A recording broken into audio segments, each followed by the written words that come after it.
A new flock of wee angels is gracing our skylines, and I hope it's not too controversial to say that they're becoming a full-on trend. Complex aerial photography that used to be accomplished with hired helicopters is now done with a handheld consumer-grade gadget. And thank God, I'd been putting off my helicopter review for years due to creative differences with local pilots. Reviews tend to concentrate on its rotors and camera, but the body itself is gorgeous. It's a husky little log that gives off a tenacious character, and it's white with red highlights, as if the lean flight muscles within were being revealed through well-earned scars.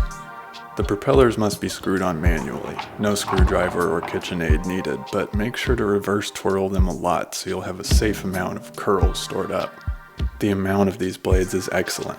One for moving in each of the 3 directional dimensions plus 1 dedicated noisemaker. But before they run, we need to talk about safety. The instructions are plastered with age warnings, and not just because of what you experience flying past strangers' windows. For a test of just how dangerous the blades can be, I inserted a piece of paper into one, with grave results. If they can cut paper, they could be dangerous to anybody with dry, white skin. Furthermore, despite laws getting infamously murky in international airs, it would be disrespectful to ignore flight safety standards, with the Hindenburg crash and Earhart's disappearance ringing in the nation's conscience. Ordinances say it's illegal to rise over 400 feet, or to let the drone out of sight, since less experienced pilots might not have mastered object permanence yet. Most crashes occur during backward or sideways movement of the drone, just as most unplanned pregnancies are led into by grinding or line dancing. Most importantly, all flights should take place in an unobstructed space, free of branching trees, tangled power lines, or avant-garde playground equipment. So you'll want to discover or slash and burn a wide open field. To prepare for flight, sync your smartphone with the controller, sync the controller with the drone, and sync the drone with Earth. Erect the baton to hold yourself at attention, then examine your controls carefully. Once you've got a view through the drone, a circular ridged disc makes the camera nod up and down, a concession that the display of a coin piece is always what kept the developers nodding affirmatively to the project. Very darkly funny, very clever, I see. Auto takeoff knows its place and doesn't rise above your eye level without explicit instruction.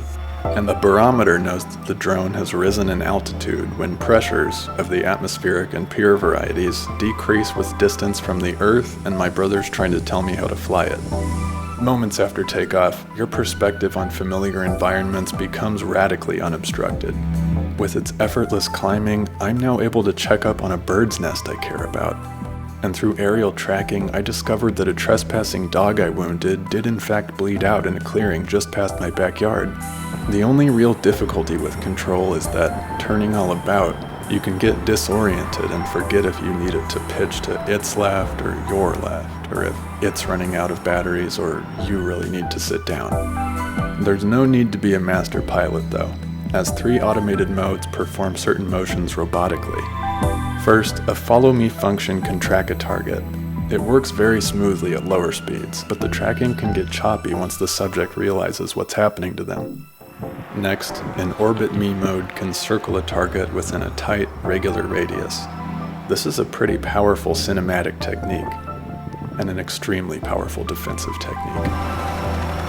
Finally, a return to home mode brings the drone back to its takeoff coordinates once low on power.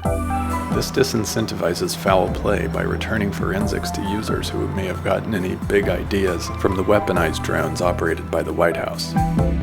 And once it's time to land, it can easily set down safely on any flat surface.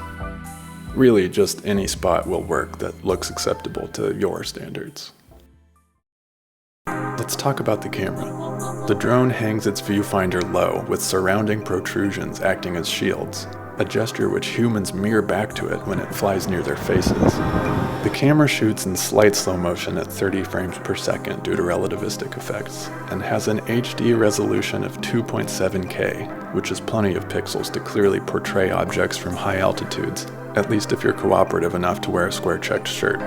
However, the camera turns out to be worthless in practice, because once you actually try to film the sky, you hit a maximum upward angle where the drone's body blocks any higher view. Honestly, why would the designers put this much effort into getting the camera closer to the sky, then not even allow the camera to point at it? With the camera's central purpose ruined, I was left staring downward, scrounging for change. Admittedly, this angle has some perks in its own right, as the drone's looming overhang feels like the bill of a hat. Maybe even a hat that not everybody could pull off in real life. But I'm not talking about when the propellers come into frame. That looks like a nerd's hat. I don't do that. To be fair, its 22-minute battery life would also technically allow one to film a standard-length TV comedy, but those usually aren't filmed in one take, or outdoors from hundreds of feet in the air.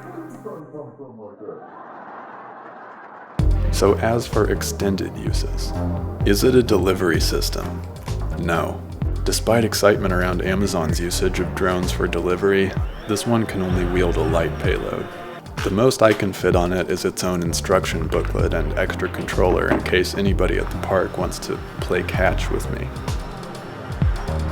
Is it a flight simulator? No. Plane and jet flight simply have an entirely different level of streamlined power, commonly breaking the sound barrier, while the drone's 45 miles per hour is much slower than the annoying fucking sound it constantly makes. Is it a personal avatar? Yes, as long as you turn off the auto position stabilizers, your own mannerisms will shine through recognizably.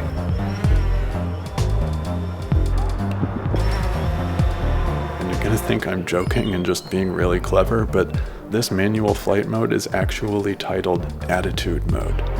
This is pretty cool, and I really want to congratulate the designers for going this route with the mode. So what's the verdict on the drone? It does let you feel like God, which is healthy, but recall that you have to control it by connecting to your phone. My phone runs slowly because I filled its memory with songs and video clips, which unfortunately drops the drone's score pretty heavily. I give it a 2 out of 10. Cute.